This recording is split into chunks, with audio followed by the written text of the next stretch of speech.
from you all about what you feel is the purpose of business, since you're all business students, and just anybody who wants to shout anything out.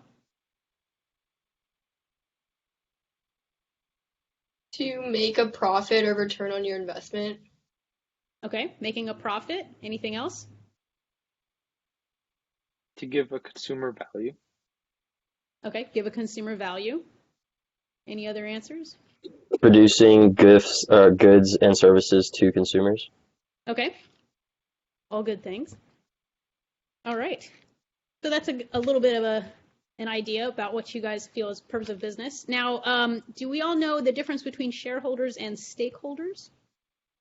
If not, I imagine you all do, but if not, just a quick recap. Shareholders own shares of a company, and stakeholders are anybody who is affected by or who affects a company. And so all shareholders, stakeholders, not all stakeholders are shareholders. And so what we see from traditional business is that the purpose of business is to increase wealth for shareholders. So the people who own the business, that is traditionally and conventionally what the purpose of business has been. But in more recent sort of theories and conceptualizations of business, the purpose is shifting to one that addresses more stakeholders broadly rather than just shareholders. And so when we talk about stakeholders, there are sort of some scholars have looked at primary stakeholders and secondary stakeholders and things in terms of who those people are, or organizations or individuals are.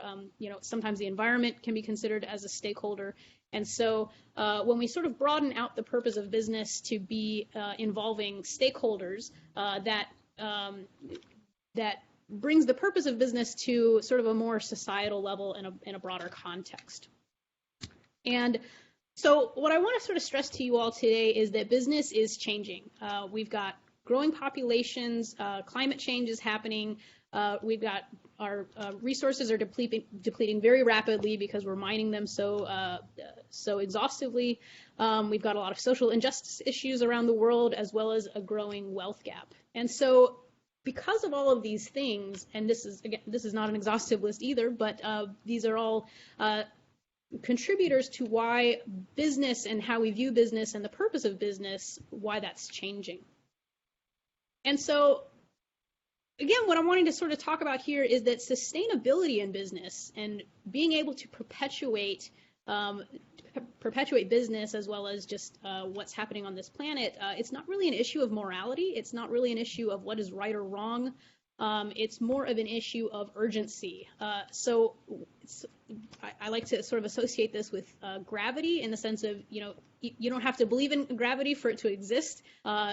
And to test that, you could just walk off of a bridge and see what happens. And so it's a similar kind of thing with sustainability, is that whether you feel it's something that is right or wrong, it's something that we need to do, because without a world in which to conduct business, we're not going to have business to do. And so if the planet rises to a temperature that is unbearable for species to exist, including our own, then we're not going to have business to be able to conduct. So again, it's not really an issue of morality. It's something that we need to do and we need to incorporate in businesses.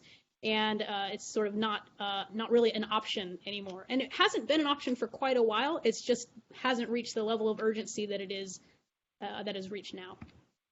And so on that note, let's get into the bugs.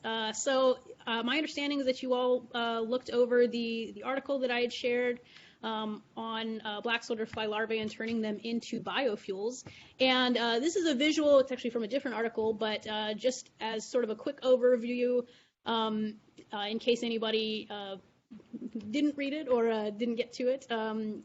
What happens is that food waste is fed to these insects, and that the insects are then sometimes or sometimes not undergo processing, so whether that's mechanical or chemical, to be able to be converted into other things like animal feed and biodiesel, biofuels.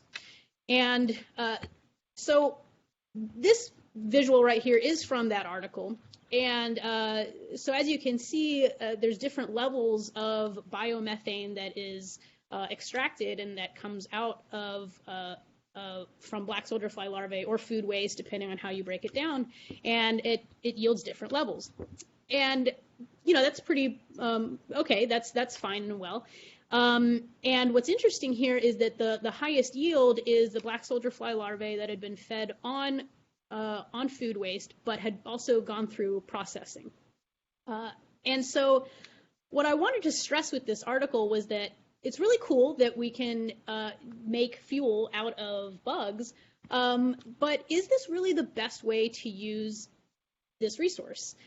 Because, and I've got so things to consider is that there's additional energy use that needs to go into the processing to be able to get that kind of a yield. There's equipment costs that need to happen. You have to have a special type of equipment in order to do that. There's labor costs involved with people who operate that equipment.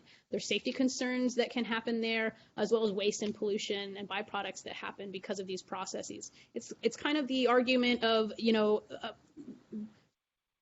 we think of recycling as really good, which it can be, but depending on what we're recycling and how we're doing it, it might end up using more energy and resources and pollute more in certain situations than it's worth. And so that depends on the material, that depends on the process of how it's done, and these are things that we all need to consider. So what I wanted to stress here is just because you can do something doesn't necessarily mean that you should. And so, it's cool that we can yield energy from bugs, but is this really the way that we should use bugs? And so for black soldier fly larvae in particular, it's, and for anything really, it's important to keep things simple. So again, just because you can do a really complicated process and have lots of technology and equipment and processes go on, that might not be the best way to use a resource. And especially with the concern of resource depletion and the rapid effects of our supply chain with COVID happening, we need to be able to to have better supply chain securities. Keeping things as simple as possible would be a valuable thing to do in any business and in any situation. So, but wait, there's more. Instead of just looking at these insects, these black soldier fly larvae for energy use, there's other things that we can do with them. So I wanted to quickly show you, this is a food waste hierarchy. This is a visual from the United Nations Food and Agriculture Association. The US EPA has a similar hierarchy. It's just slightly different, and I'll talk about that in a minute. But what this food waste hierarchy shows is that what we should be focusing on when food gets wasted is first, of course, the safety and nutritional value, and that comes with sustainable production, right? But then we also need to look at prevention and reduction as something that should be prioritized. Now, from there, it's important to recover food for human consumption, so like donating it when we don't need it. So if we have surplus at grocery stores, then we can donate it to people in need. Then it can go to animal feed. From there, we can go to compost and energy recovery, like what we talked about with biofuels, and then finally disposal via a landfill. Now, the problem here is that there's we tend to not use this hierarchy when we dispose of food. And so when you think about either at home, when you have leftovers that you no longer want to eat, they go in the trash. Even when we have food that is edible and safe, if you think about when we all used to be able to go out to a restaurant, say a Mexican restaurant, and there's a bowl of chips that get put down on the table, even if nobody has touched that bowl of chips, the staff doesn't know that, and so they have to throw it away out of an abundance of caution for food safety concerns. And so even though those chips are edible and weren't contaminated, they tend to go directly into disposal. So we're missing the sort of feed aspect, the feed level here, the compost level here, the energy recovery and industrial use level here. We tend to just jump right from our human consumption to disposal. And so there's a lot of opportunities in these levels right here that really are not being capitalized on, and they're not being taken advantage of. And so I wanted to share with you guys some other ways of using, but other types of bugs in general. So if you're not a bug fan and if you're squirmy about bugs, then I'm sorry, because these next slides may be a little bit challenging for you.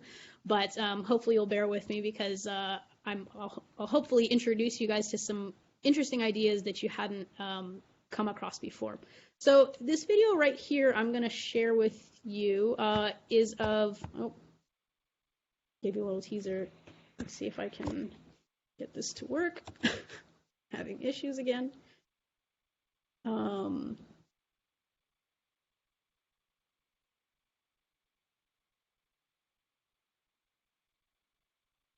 Work.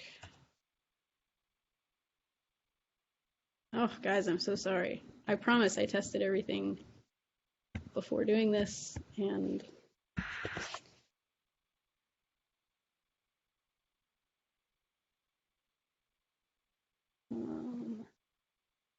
how do I go back?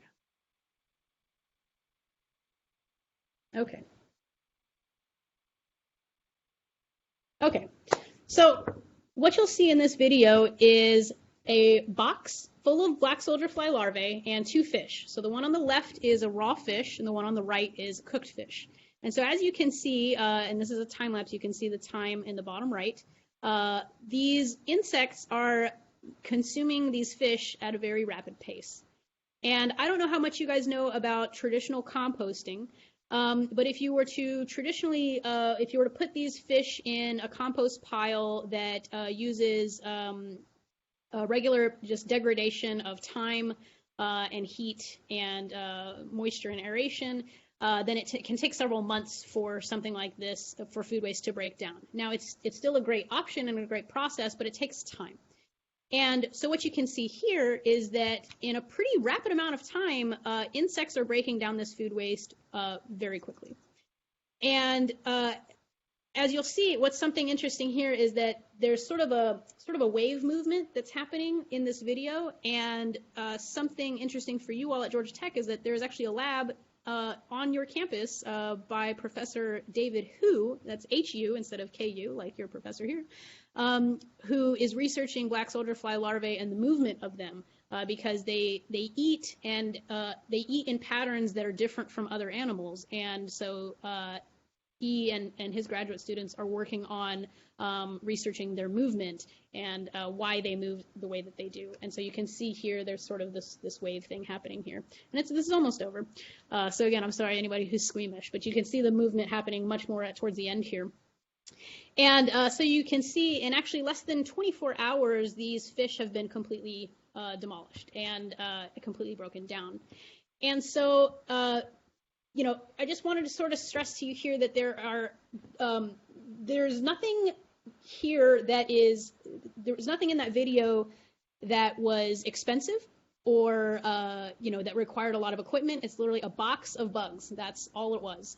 So, you know, anaerobic digesters and what you guys read about in that article, those cost hundreds of thousands of dollars. There's really, there's not a lot of them that exist because they are very expensive to operate. And so, you know, sustainability doesn't have to be expensive. You can do things in ways that can use nature and use what's happening in nature to be able to do these processes in a much cheaper way, in a much more efficient way, in a way that actually this does not emit greenhouse gases the way that anaerobic digesters and landfills emit methane. This does it in a very rapid way. And so what you're left here, when you combine black soldier fly larvae and food waste, there's only 2 byproducts. There's the larvae themselves, the bugs themselves, and then there's the poop from the bugs. And the technical term for bug poop is called frass. And frass is a very nutrient-rich fertilizer, so that can be used in landscaping to help amend the soil. And then the larvae themselves can actually be used for human consumption, so we can eat them.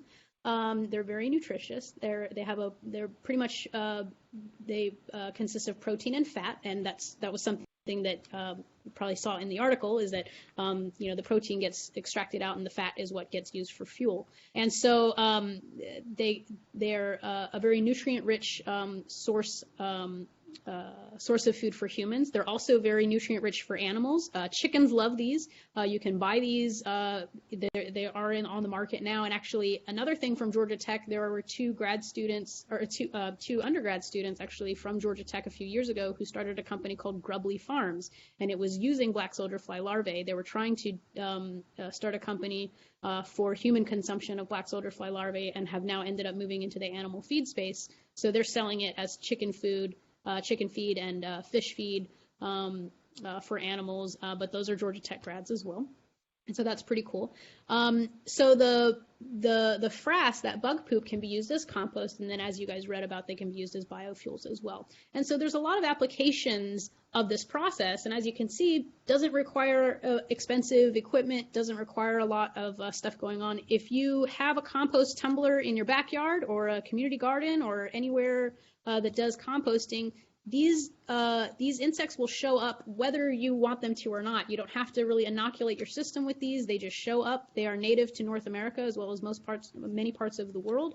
And so they'll just show up and help break down your food waste in a much more rapid way. And so they're pretty cool, and it's just another way to just to get your wheels turning in different businesses that bugs can be in. Now, cockroaches, this is probably nobody's preference of slide to look at because cockroaches are creepy and nobody likes them. And I wanted to just share a couple of different applications in industry that are using cockroaches currently. So there is cockroach milk that I know it sounds really gross and really, really weird, but this is something that scientifically, it actually is considered a whole food because it has all of the amino acids, carbohydrates, and protein that are needed as a complete food. So that's pretty interesting. But as you might imagine, the production of this has not ramped up yet into economies of scale by any means. But it is something that is being studied and that is in the works. And you can Google this and read more about it.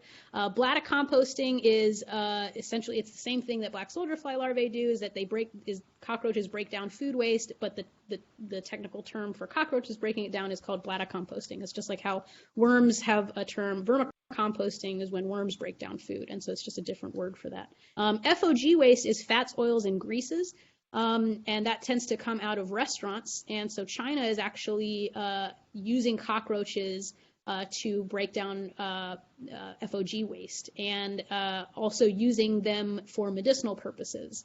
And so you can get medicine in China that uses cockroaches.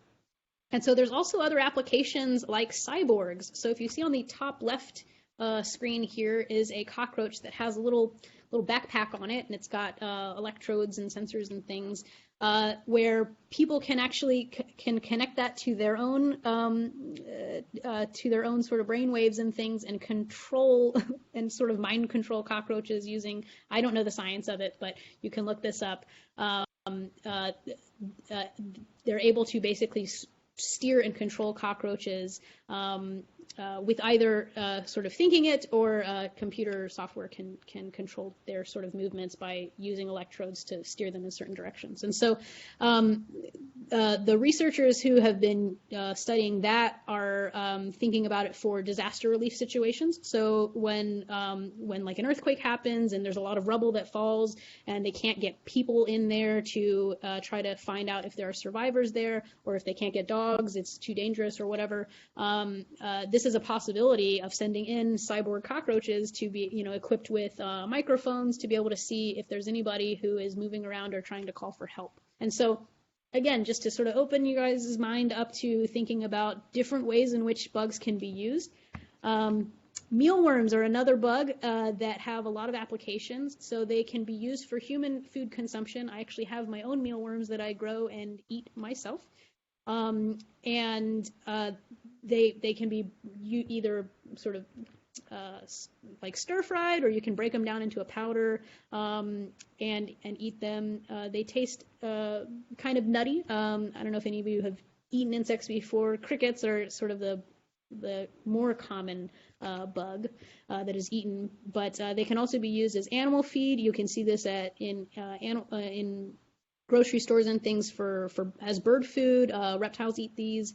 But they can also break down styrofoam. So if you see this picture on the right here, they will break down styrofoam because they have an enzyme that breaks it down. So again, to sort of get your wheels spinning in terms of business ideas, I wouldn't suggest getting a big vat of mealworms and throwing all the styrofoam in the world in there with a bunch of mealworms to break it down, because it's while they break it down, it happens very slowly. But what would be cool is if scientists could extract or replicate the enzyme that mealworms have that breaks this down, to be able to think about certain ways to be able to break down styrofoam so that it's not detrimental to this planet and ending up floating around in our oceans and things. And so, again, sort of using insects to think about ways in which we can do business in a more efficient way without necessarily having to have, the expensive equipment or things to do this. There's just ways in which nature does these things already naturally, and if we can sort of capitalize on that and maximize those efficiencies, then those are all business opportunities. Waxworms can also break down plastic, and so you see here these little these are holes in a plastic bag that waxworms are breaking down. And dermestid beetles are a beetle that are used very commonly in taxidermy and in museums. So oftentimes if you go hunting and you want whatever you killed to be stuffed, then that skeleton needs to be broken down first before it can be stuffed. And so oftentimes people will use beetles, these dermestid beetles, to break down, to basically eat the flesh off of the bones of that. And actually museums employ these beetles because oftentimes they have skeletons that are very, very delicate. And so if they were to use some kind of chemical process, like a bleaching agent or some kind of other chemical, it could damage the skeleton or alter it in a way that loses the integrity of the skeleton. So museums actually use these beetles for that purpose already. And so for other carrion, any kind of carrion is a term for like just rotting animals. These are a way that you can basically employ invertebrates like dermestid beetles to be able to break down dead animals. So that's another thing. Now, I'm not even going to attempt to say the name of these bugs, but I grew up calling them roly-polies. And you guys, if you grew up anywhere around here, you probably recognize these little guys. They roll up in little balls, but they actually extract heavy metals like lead from the soil. And so again, I'm not necessarily suggesting that we put a bunch of roly-polies in contaminated areas to suck up lead, but if we're able to understand how these insects do that, we might be able to think about ways in which we can, extrapolate that kind of process to be able to treat contaminated grounds. And locusts, I don't know if you guys, last year in the news, this was a big topic. There were locust swarms all around Africa as well as the Middle East. And this happens actually, this was not necessarily a unique phenomenon that happened. It happens sort of cyclically, where mass swarms of locusts will invade croplands. And it's really devastating because these locust swarms will break down all of the crops that are in an area and completely decimate croplands. And so it can be really devastating for the communities that rely on that food to survive. And so as you can see on the bottom left, I mean, there's just swarms of them. They're everywhere. It's really they're very rampant. And so what's so surprising and awful to me is that the UN was trying to basically figure out how to dedicate all of this money to spraying the locusts with a chemical insecticide treatment to be able to kill them to salvage the crops. Now, there's a couple problems here. When doing something like that, it's a very reactive situation where you're trying to then follow these swarms and predict their patterns of travel and to spray them. And so that's logistically a difficult thing to do, as well as whatever you're spraying will not only, I mean, it will kill the locusts, but it will also kill other things and contaminate the ground, contaminate the water. And so there's an added level of concern there of then, what do you do then? And so an alternative is to just fashion a very rudimentary net and capture them and cook and eat them. They're very nutritious, and considering they are consuming the crops that would have gone to human food anyway, they have that nutritional value and are holding in that nutritional value. So rather than killing them off and then still having no crops left, people can capture them and eat them instead. And actually, a fun fact here is that locusts are the only kosher insect. Because in Israel, they actually, Israel has this problem of locust swarms as well, and will eat them as well. And so locusts are the only kosher insect. And so locusts are also used as cyborgs, like I talked about with cockroaches. And so you can see the locust on the top left there with a little backpack on to be able to control them with technology. Termites are another insect that can be used for human food, and if you see on the bottom right here, that is a queen termite, and it is very big compared to the other termites. And if you see a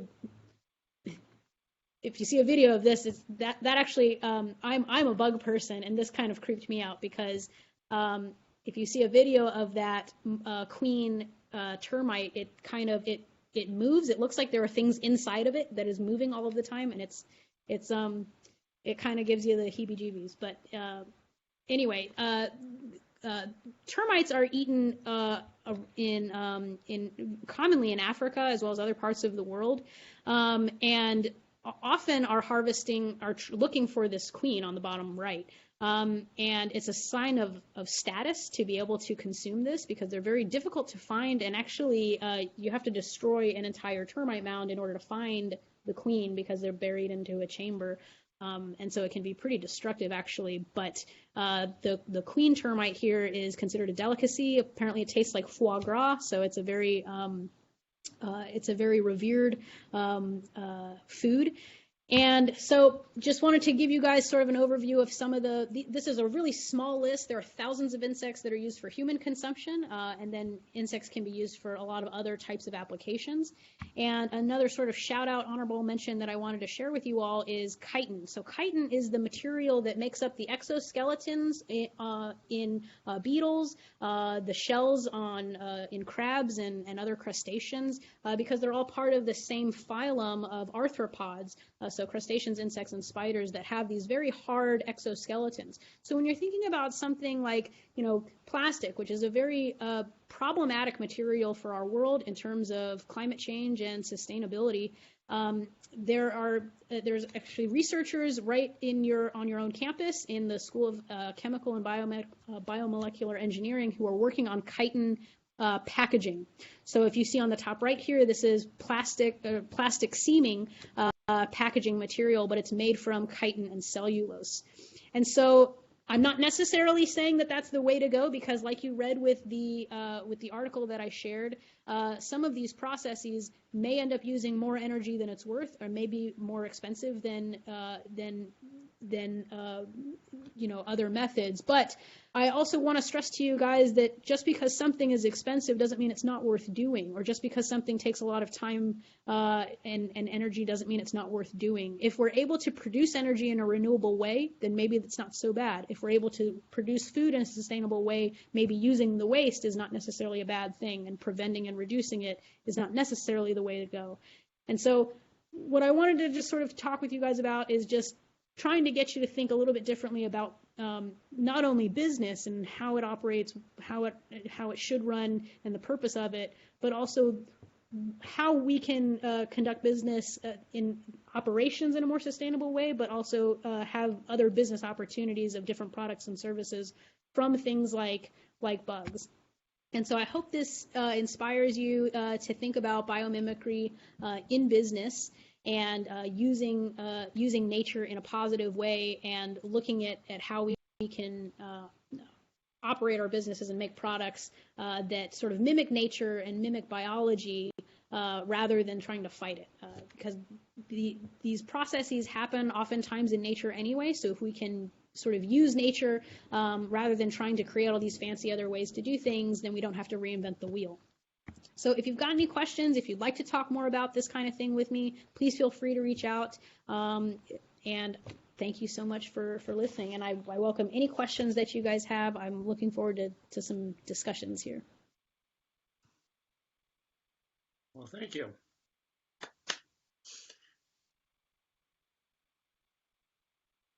Great. Thank you very much. We'll have questions from a lot of people. I think they're all ready to ask for that. I see some hands raised here. Okay, you can, I will let you call on them, or I can call on them.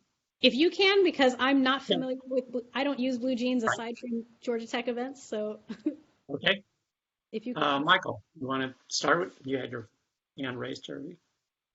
Sure. I was just wondering if you knew of any companies offering a service that takes advantage of these bugs, like in forms of compost. Because like I personally wouldn't want a bug or like a bug box in my apartment, but I wouldn't mind there being like a place you could take it, kind of like a recycling bin in the apartments.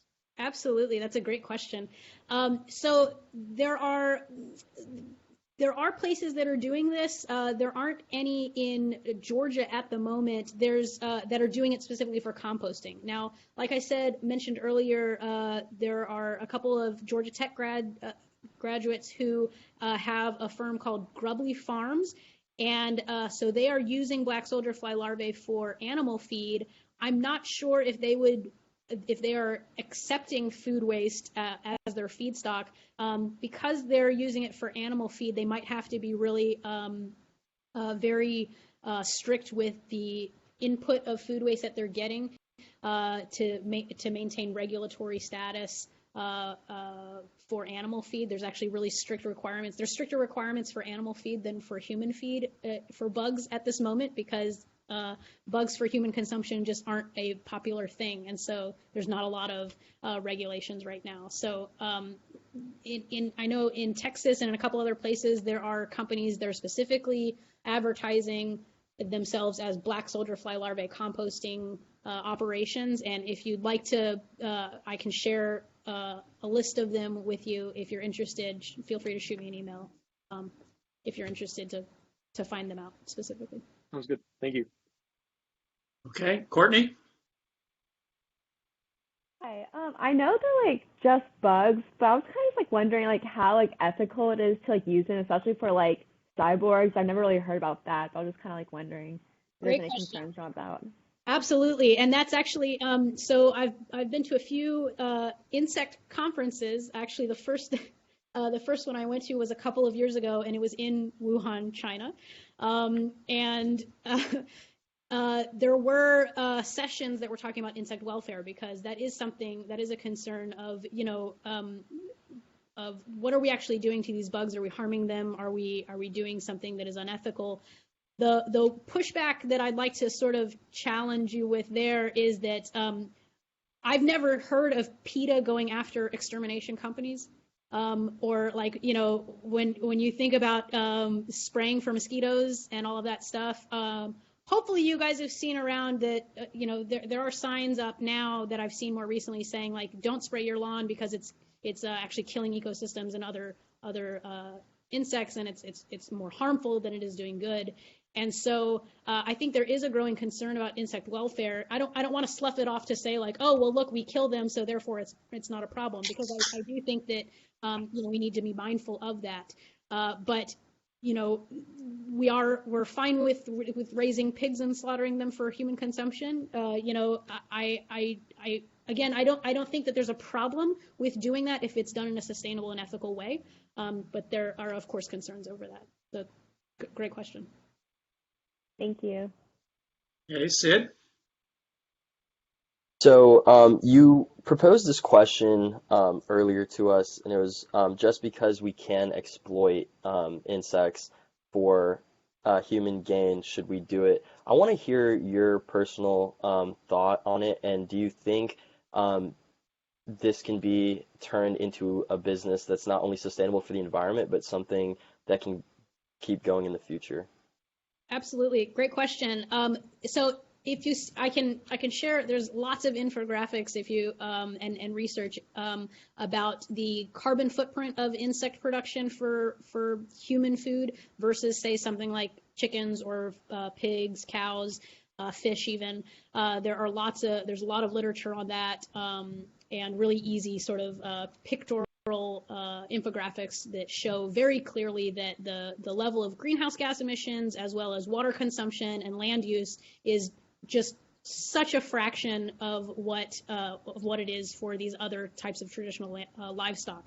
And so these are considered mini livestock. That's sort of the term now in industry that uses insects for human consumption. And so it's kind of cute. And again, on a personal level, I have mealworms in my home that I raise for my own consumption. Now, like Michael said, it's challenging to think of bugs in your home and having them in a positive way.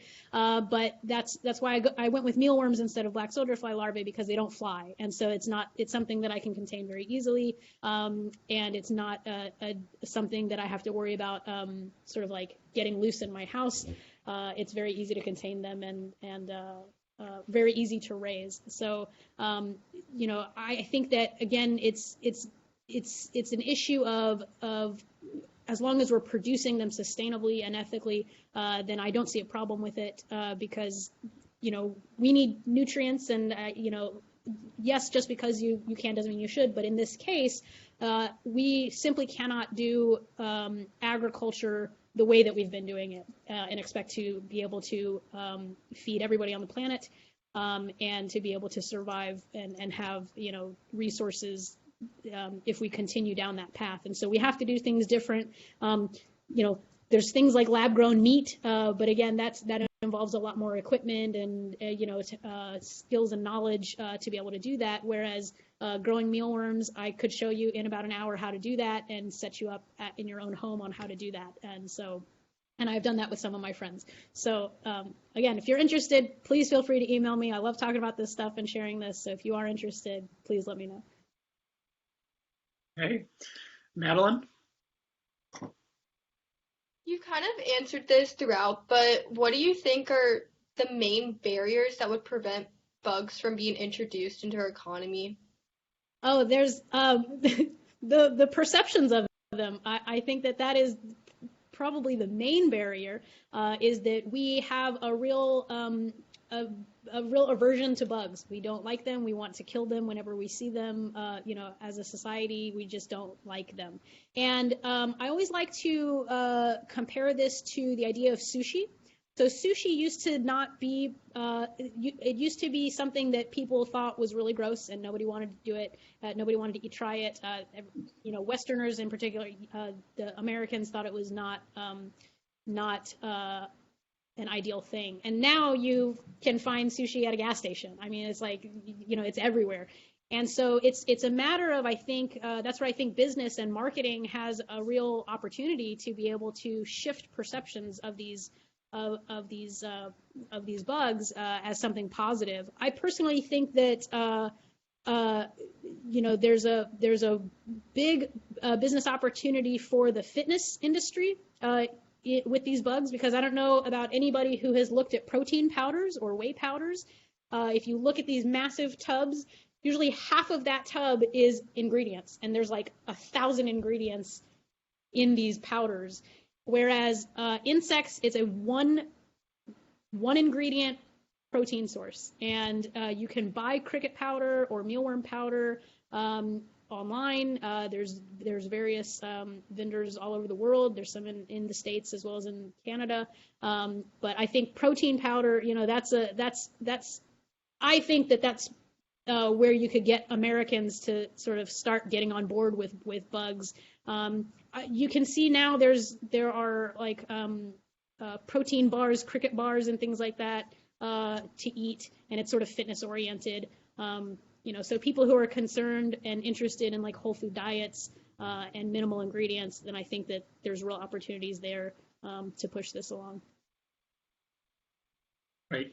Noah? I actually have the same question as Madeline, but On top of that, do you think that like Americans or similar cultures will ever adopt bugs to eat, or would you think that's gonna take a very, very long time? I think that it's hard to predict how long it would take. It's something that this eating insects, which the term eating insects is called entomophagy, and that is something that it's already done in many parts of the world. I think that Americans are really behind in this trend and in this activity. We I think have this perception that only people who are of low income or poverty status or who are in developing nations eat bugs, and that's where it should stay. And I think that that's a real shame if that's the perception and that's the attitudes around it, because we can't. I think that we're at a point where we no longer have a choice of whether we can eat bugs or not, or whether we can use bugs for energy or for whatever ways. We no longer have a choice. We simply, don't have that as an option anymore, because we just don't have the space. We don't have the land space. We don't have the water to be able to. A lot of our water and land go towards livestock. It doesn't go towards human consumption. It goes towards livestock. A lot of the corn that's grown, the grains that are grown, it goes to cows and to livestock, and it doesn't even go to us. So we have to change that. It's not even a matter of choice anymore in my mind. I know that it's going to take Americans still some time to get there, but I think that if it's made trendy, just like sushi was, then I think that it's real possible to do it. Okay. Izzy? My question is sort of referring to like how are and would these bugs be sourced on like a larger scale? Because like you have mealworms like in your house, but if it were to be applied, in a business sense, you'd need a large supply. So like how does that work? What does the supply chain look like? Absolutely, great question, and that's something that that a lot of people are sort of looking into and trying to deal with. It's something that my understanding is that Grubly Farms actually was having a hard time with that, because what they found was that as they were increasing their operations and having more and more sort of greenhouse type structures with these insects, there would be either disease or something that would basically, it would come through very quickly and wipe out their entire colonies. And so that's something that large livestock manufacturers have to deal with, those kinds of things. It's why there's concerns of antibiotic usage, for livestock and everything, because you do have concerns of disease and other things when you talk about economies of scale. I'm actually a big advocate for decentralizing a lot of things. Waste management is my the example that I tend to go to, is that and I think that insects for agriculture have a lot to do with that too. If we're having all of our operations, our agricultural operations that are outside, that are far away from us, and we're spending a lot of carbon footprints and energy in shipping, right? Shipping from far away to urban areas, and then sending our waste from urban areas out to landfills that exist away from us. That seems like a really terrible way of using our resources, right? So I don't know if you all are familiar with circular economies. That concept is basically using our resources as close to source as possible, and disposing of them as close to source as possible as well, and basically not having waste. We're designing our systems in a way where there is no waste because we're using that waste in production. And so I think that the more that we can have, backyard gardens and rooftop gardens, which that's rooftop gardens are something that are fun to think about, but structurally there's heavy concerns about that too, because water and soil weigh a lot, and so you can't simply retrofit a building to take rooftop gardening, because your building could collapse, and so it really needs to be designed into it. It's not something so simple. And similarly, using space in an urban setting like boulevards or like green spaces between sidewalks and roads, that sounds like a good idea, but you have to worry about exhaust pollution that is nearby. And so it's one of those things where I'm not saying that to say that, oh, urban gardening can't happen. It's that, no, we need to be mindful about how we do it. And I'm also a big proponent of aquaponics. That's a system where you grow food and have it connected to a system that has fish. And basically the fish waste is what fertilizes the food. And you have a very circular system there. And so, that kind of thing, there are sort of in-home operations of aquaponics systems where you basically have fish at the bottom and then plants at the top.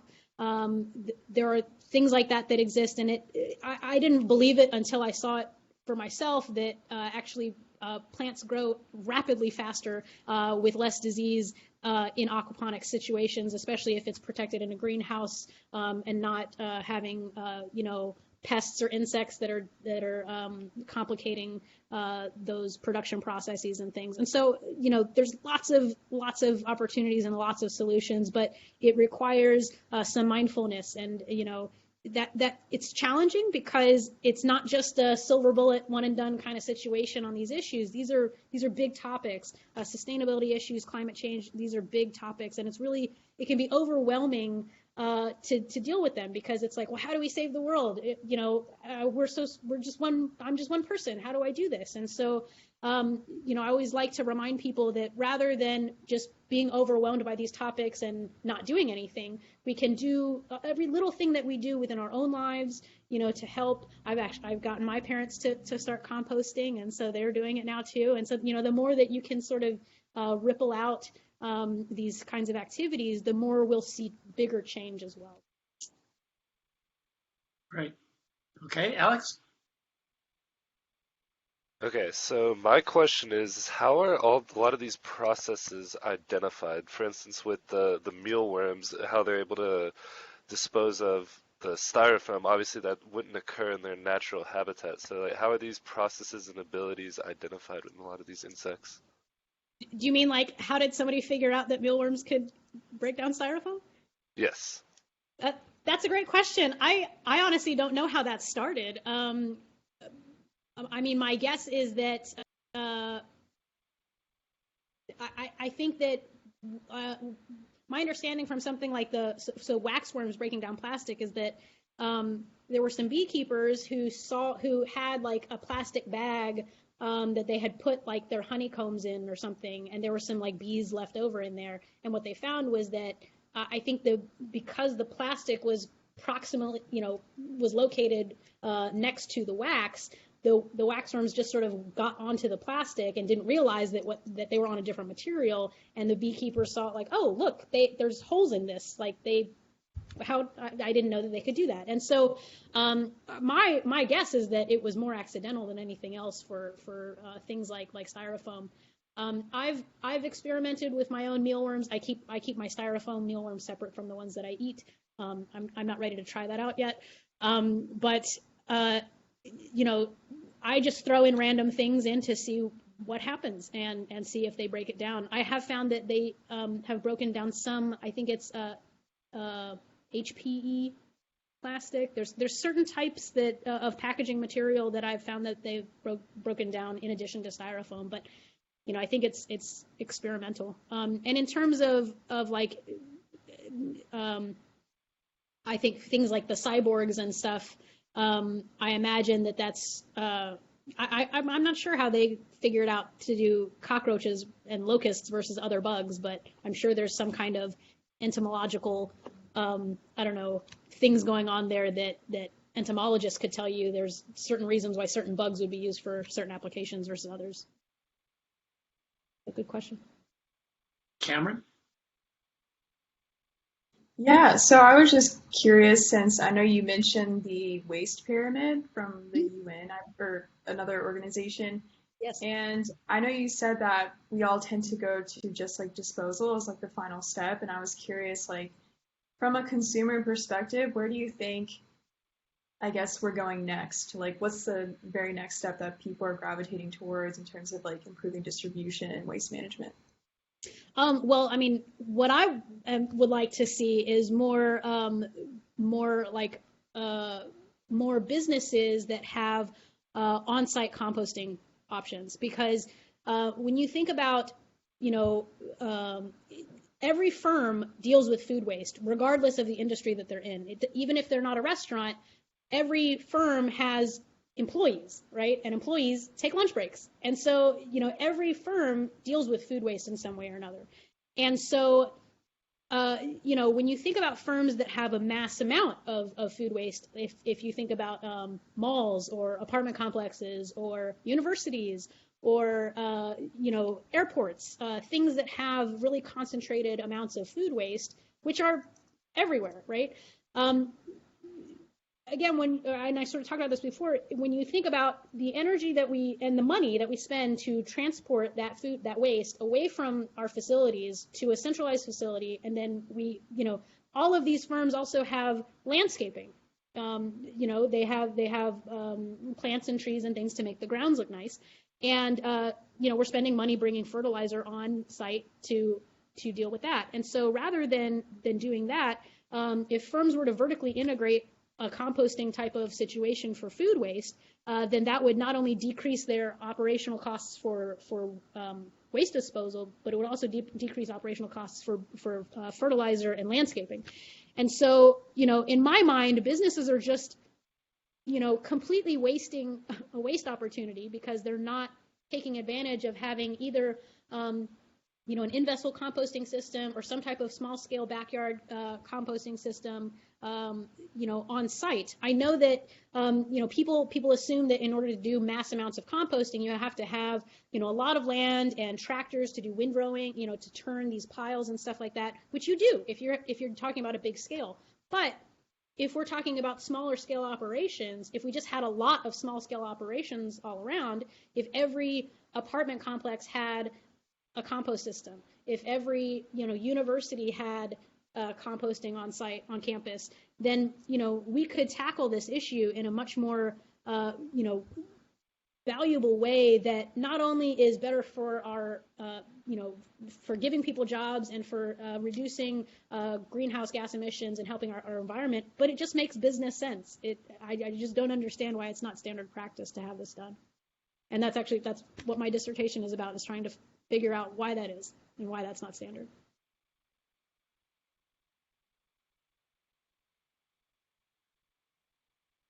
Oh, did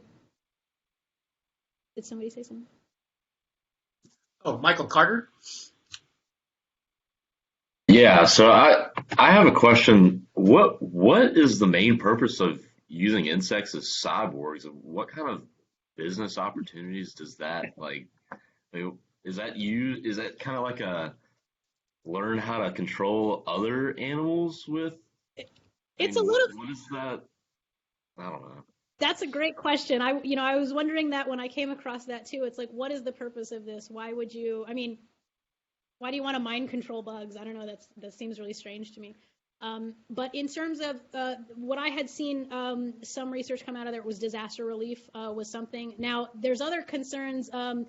Or other, I think, applications, security applications in terms of stealth operations and you know, security types of missions and things of if you're trying to spy on, you know, somebody or something, then you could send in a cockroach with a little camera on it or something. I don't know. I mean, again, that was sort of this article talking about securities and things. I don't know if you necessarily should do that. I mean, I think there's definitely ethical reasons not to do that, but if you're using it for good, like something like disaster relief, then maybe it's not so bad, right? There's always two sides to things, and I think it's you know, it's dangerous to blanket statement say that something is bad or something is good, because there's sort of different you know, different scenarios that can happen, but. That's a great question because I don't know really what the purpose of that would be either. Yeah. Yeah, I mean, it just seems pretty interesting. I don't know. Thanks. Okay, Caitlin? Yeah, hi. I definitely agree with you when you say that, like, the perception of bugs in the Western world is nowhere near as accepting as it is in a lot of Eastern cultures. So I liked your point about when you were saying a good way to change that would be to make bugs trendy if we can. And so I was wondering if you had any idea about like what tangible steps could be taken to accomplish that. Like, would it be some kind of marketing ploy, or like should we integrate them into sustainable design like you were talking about? Like maybe all or none of the above. Yeah, I mean, I'm all for any type of approach, because I think that it's going to take more than just one. There are a couple of restaurants that are sort of trying to popularize this. Actually, I went to a restaurant a few weeks ago because they had igloos, and so it was like sort of like assumption that it's safe. But on the menu was chapulín tacos, and so chapulines are crickets, Spanish word for crickets. And that's something I've seen here in Atlanta on menus, as well as like I think the Phillips Arena, or I guess it's called the State Farm Arena now, the stadium, and I think maybe the Mercedes-Benz Stadium had a vendor who was also doing like cricket tacos and things. And that's sort of, people like to say crickets are like the gateway bug, but because it's like the most popular in the sense it's the easiest to get. I don't know, like I've seen crickets in like lollipops and stuff at like as like that are sold as novelty things, right? Or like salt and vinegar crickets or something, just sold in a little sachet or something. And it's sort of that's the thing, is that it's sold right now as like, oh, this is like a prank gift that you give somebody or something. It's not really looked at as like, oh, this is a snack that I would have, with a beer. It's not really sold like that. And I think that there's a lot of opportunities to have it sold like that. But I think, and that's part of why I raise my own, is because I like to experiment and try different things cooking with them myself and see, there's this balance between, turning these bugs into powders so that so that they're not identifiable, so that you can put them in things like breads or crackers and nobody would know. Versus honoring them as an ingredient and saying like, hey, this has really interesting texture and flavor, and I want to honor that, as an ingredient and highlight that in a dish. There's, and I think that sort of depends on the person eating it, right? Whether they're somebody who is interested in that and wanting to sort of experience the full effects of the bug, or if they're wanting to just, they're open to the idea to maybe getting some more nutritional value, but they don't want to see it, and they don't want to see legs coming out of their food. So, it's just sort of a difference in mindsets, but it's similar to how, we don't think twice when we eat a burger, but if we see, if we see an animal, or I'll give the example of a rabbit. Rabbit is a very common food, in a lot of cooking, but if you see a rabbit, hanging in a butcher shop, then we're like, oh, that's such a cute rabbit. It's like, why are we so disconnected from our food? It's, we shouldn't be. We should appreciate it and value it for what it serves. I'm not a vegan. I don't necessarily think that that's, I know a lot of people will say, oh, everybody should be vegan and only, or only eat bugs or whatever. I think that as long as meat and protein sources are raised and sourced sustainably and ethically, there's no problem with it. But on that vein, it also needs to be way less than what it is now. So. Oh, that was a really interesting take. Thank you. Oh. Yeah. And Disney tells us it tastes like chicken, right? Okay. Elliot? Yeah. Yeah. So thank you for coming to today. My question was kind of going back to the topic of circularity, which you mentioned earlier. Yep. I was just curious, there's a number of examples that you touched on, but, how does like the reproductive process of these insects fit into, how circular and how sustainable these sorts of things are? I guess like, are your mealworms, kind of a closed loop system? There's also the example of the termites with a very, hard to find queen, like how does that kind of biology fit into the circularity of it, I guess? That's a great question, and it's the kind of thing I feel like it was alluded to in an earlier question, and I didn't quite address it in terms of concerns of like if we were to start raising bugs in not their native habitats, right? So like if you were to take a bug from one part of the world and try to start raising it in another part of the world, there's really very serious concerns there about ecological disruption, right? And we've seen that with other species. I'll say rabbits again. Rabbits are not native to Australia, right? And they, right? Is that the example? There are lots of examples and circumstances where we take something from one part and of the world and bring it somewhere else, and it can be very damaging.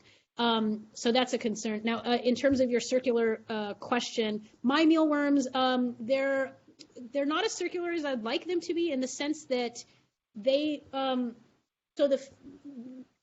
I feed them food scraps and food waste, but they don't consume it the way that the black soldier fly larvae consume it. So they actually just they consume little pieces of carrots and stuff like that only for the moisture. So they actually drink. They're drinking it. And what happens is they go through a cycle of, there's a larvae stage, that's what we eat. The pupa stage, which is like, if you think about a caterpillar turning into a butterfly, it's the cocoon stage, sort of that teenager stage of they're transforming from a little baby to an adult. And then the adults are the beetles. And the beetles, I wish that I could do more with them. They have chitin in them, and so they're very hard. So that's not traditionally eaten. But what I do is I have some friends who have chickens, and so I'll either give the adults to my friends so that their chickens can eat the beetles, or honestly, what I usually end up doing is composting them. I'll just throw them in with my compost and do that. And so I guess it's not circular in the sense that, like, you know, my system is circular, but I'd like to think that it's sustainable and still going into a good process. But I live in an apartment. I don't have a backyard to have my own compost system, so I use a community gardens compost and do that. And I think that, you know, the more that we can have that be something that everybody does, you know, again, not everybody can have, you know, their own system in their backyard, but they can have a community system or a workplace system or something like that. So I don't know if that really answers your question. If not, feel free to rephrase. But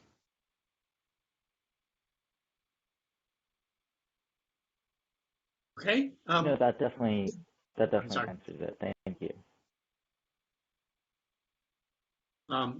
Izzy, you had your hand raised. I don't know whether that meant.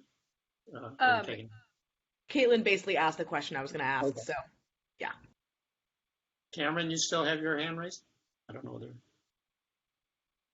No, sorry. Keep forgetting. Okay. Okay. Other questions? These are great questions, guys. Thank you. In reading that article, we talked a little bit about universities and colleges and whether they are doing that. It looks like at least Rochester is doing it. Is that something that you think universities actually could do, and would it be cost effective, or do you have to actually does it cost more? So it's interesting because it really it can depend. So the university that is doing this the most is Louisiana State University. And they are partnered up with a farm called Fluker Farms that is doing this as well, that is doing the black soldier fly larvae. So actually, they sort of outsource it to a nearby farm, but it's in partner with the university. You know, universities could do this, and actually Georgia State, I was talking to the sustainability office there, and they are interested in doing it, but it comes down to an issue of, you know, feasibility in terms of space and things like that. And it's something that I think is sort of you know, in the pipeline of the future of what, you know, is to come, but it's sort of, you know, there's incremental steps that need to get there. In terms of having it be feasible on university campuses or other places, I think it has to do with the similar problems that the Georgia Tech students were having in terms of possible disease that affects the bugs on a large scale, and that's actually why I think that economies of scale is not always the right answer. It can be depending on what you're talking about, but in terms of I think that in terms of like production and manufacturing of products, that makes sense. But if you're talking about living, breathing animals and things, then that's sort of a little bit of a different proposition there. And so I think that keeping things sort of on a small scale, from what I've seen, is a more feasible way to be able to have systems like this, not only for their livelihood, but just for that's easier for an urban campus to get their head around, if it's a smaller scale operation than if they have to have like an acre of land to be able to do something like that. But it's the kind of thing, there is a system that is a home system that where you can purchase something that is a at-home black soldier fly larvae thing that you could set on your table, on your counter.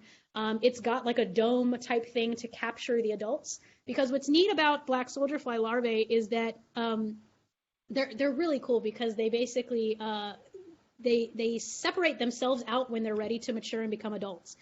So what happens is, and I'm happy to provide some resources on this, but a lot of people, if they have their own sort of backyard black soldier fly larvae system, what they do is they have just like a rectangle box that they construct, and what they do is they put a little ramp on the inside of the box, because what happens is, I don't know what is wired in them instinctually, but when they are ready to turn into adults, they look for an incline. They look for a surface in which they can go up, and so they self-select themselves out of the box of food, because when they turn into adults, they don't need to eat. Actually, adult black soldier fly larvae don't even have mouths.